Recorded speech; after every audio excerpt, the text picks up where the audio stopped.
ఇదంతా నా వల్లే జరిగింది. కళ్ళు మూసినా తెరిచిన చంద్రికనే కనిపిస్తుంది. Download and subscribe to ETV Win.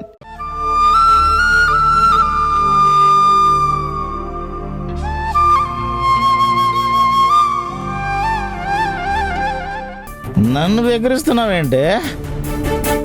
నువ్వు వచ్చిందే కాక నా జీవితం నాశనం చేసావు కదే. చూడు, అన్న వరకు చాలు. ఇంకా అంతకు మించి ఒక్క మాట నీ నోటి నుంచి వచ్చినా మర్యాద దక్కదు. జాగ్రత్త. క్షమించి ఊరుకునే ప్రసక్తే లేదు. ఏంటే క్షమించి ఊరుకోవా? నా జీవితం నాశనం చేసిన దానివి నీకు నన్ను క్షమించే అర్హత ఎక్కడుంది? అతిగా వాగుతుంది నువ్వు. నన్ను కంట్రోల్లో పెట్టాలని చూడ్డానికి నీకేం హక్కు ఉంది? అసలు నువ్వే పడుతువే.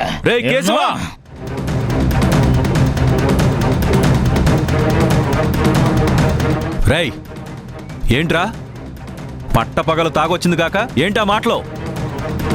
అరుపులు కేకలే కాకుండా ఆడపిల్ల మీద చేయెత్తడానికి సిగ్గుగా లేదురా నీకు? అది కాదు బావా, చూసాగా మధు ఎలా మాట్లాడుందో. దీని ఎప్పుడో ఇంట్లో నుంచి వెళ్ళిపోమన్నావు కదా, ఇక్కడ కుక్కలా పడి ఉండగా మన మీదేంటి ఈ అరుపులో?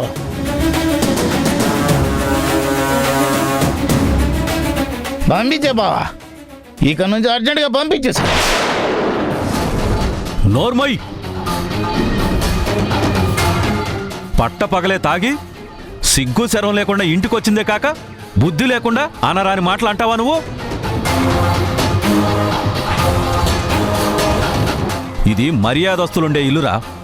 నీలాగా తాగి రోడ్డున దొర్లేవాడు ఈ ఇంట్లో ఉండడానికి పనికిరాడు. రేయ్, ఎవరి మీద చెయ్యెత్తుతున్నావురా నువ్వు? నువ్వు ఎవరి మీద చేయలేపావో తెలుస్తుందా నీకు?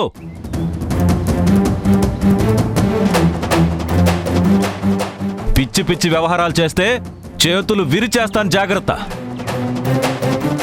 ఇంకోసారి తాగి నా ఇంటి గడప తొక్కావో కాళ్ళు విరగ్గొడతాను. వెళ్ళు. ఏంటి బావా, నా చేతులు విరగొడతావా? నా కాళ్ళు విరగొడతావా? అమ్మని బాలేగా మార్చేసావే మా బావని కూడా. వమ్ము, నువ్వు తక్కువ దానివి కాదే. నీకు గారడీ విద్యలు చాలా వచ్చు. మనుషుల్ని, మనసుల్ని, మాటల్ని అన్నీ మార్చేస్తావా? అరే కేశవ కేశవ అంటూ ప్రాణంగా చూసుకునే నన్ను మా బావతో తిట్టించేలా మారుస్తావా? చెప్తానే, నీ సంగతి చెప్తాను, చెప్తా.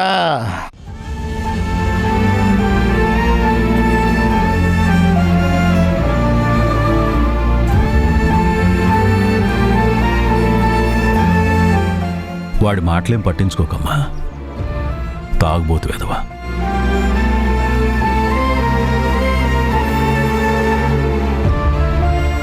అవును, నువ్వు భోంచేశావా? లేదు నాన్న, ఇంకా చేయలేదు. భోజనం చెయ్యమ్మా, ఇప్పటికే చాలా లేట్ అయింది కదా. వెళ్ళు.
తాళి తెచ్చేశాను. మనం పెళ్లి చేసుకుందాం. ఆలస్యం చేయొద్దు. ఇప్పుడే కట్టేస్తాను. ఏమంటా?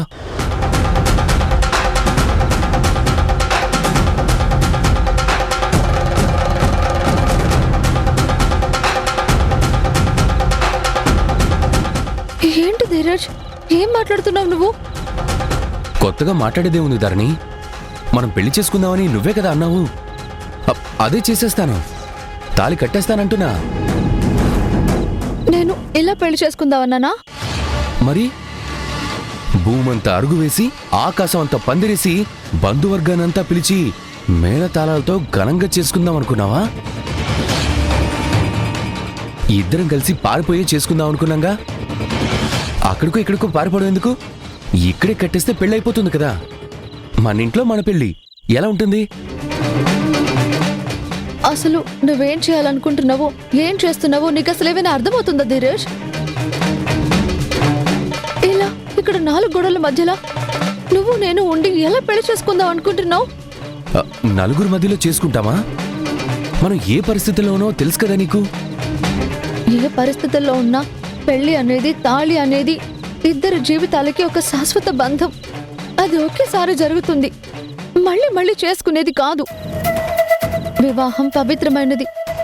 దాన్ని కాస్త పవిత్రంగా ఉన్న స్థలంలో నిర్మలమైన మనసుతో నేను నిన్ను, నువ్వు నన్ను అంగీకరిస్తూ ఒకటవ్వాల్సిన సమయం. కానీ ఇలా హడావిడిగా తాళి తెచ్చాను, కట్టేస్తాను అని మీదికి రావడం పద్ధతి కాదు ధీరజ్. పెళ్లి చేసుకునే ప్లేస్కైనా కనీసం వాల్యూ ఉండాలి కదా. మన వాల్యూసే పడిపోతున్నప్పుడు ఇక మనం వాల్యూ అయిన ప్లేస్లో వాల్యూ ఉన్న మనుషుల వద్ద చేసుకోవాలని ఆరాటపడటం తప్పుదారని. మనకి శాస్త్రోక్తంగా జరిగే అవకాశం లేదు. ఎలాగూ చేసుకునేది దొంగ పెళ్లి. అది ఎక్కడ చేసుకునే ఇబ్బంది ఏం లేదు. అయినా పెళ్ళనేది మనసులకు సంబంధించింది. నువ్వెందుకు ఈ తాలిబొట్టుకు వెనకాడుతున్నావు? ముందు పెళ్లి చేసేసుకుందాం ధరణి. ఆ తర్వాత మిగతా వాటి గురించి ఆలోచించవచ్చు. రా. ధీరజ్, వద్దు ధీరజ్, నా మాట విను. తాళి కట్టేస్తాం ధరణి. ధీరజ్, వద్దు. అదేంటి ధరణి, ఇంత దాకా వచ్చిన తర్వాత వద్దు వద్దని మొండికేకు ధరణి. ప్లీజ్ నా మాట విను.